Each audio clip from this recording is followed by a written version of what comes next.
of our Torah, we notice there's a distinction between Noah and Abraham.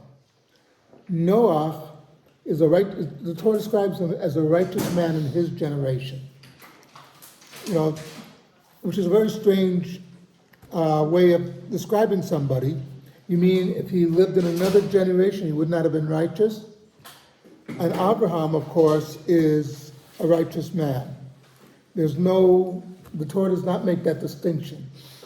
And perhaps we can see what distinction really was.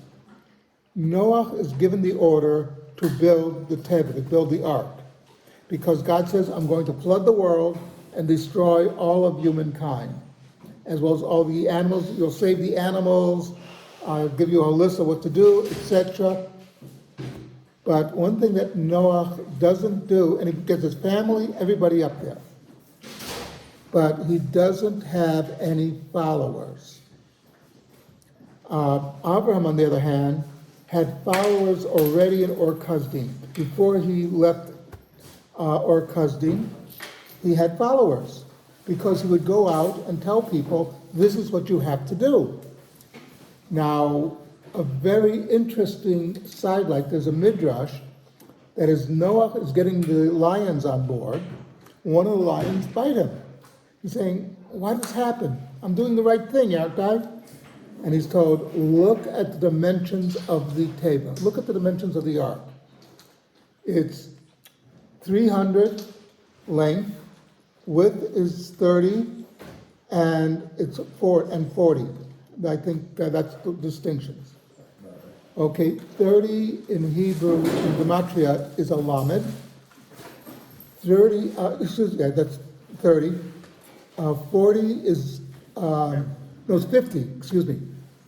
50 is the depth, 50 is the nun, and 300 is shin. And you put these letters together, they come out to Lashon, or tongue.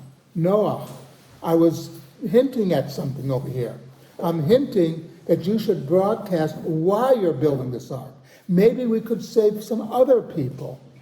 That there's always hope that maybe if you went and publicized, hey guys, you're screwing up so badly, God's going to wipe you out. Not to take the Bill Cosby version, which is Noah would say, I can't tell you, but how long can you tread water? If he had mentioned that, by the way, they would have said, tread water? What's he talking about? But the point is that Noah did not publicize why he was doing this strange act. Okay, why he was collecting all these animals, why he was doing all this.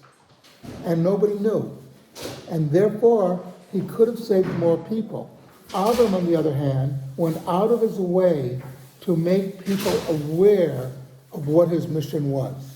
Remember, if somebody came to him to eat, he'd tell them, you have to bench. You have to make an after bracha for your food.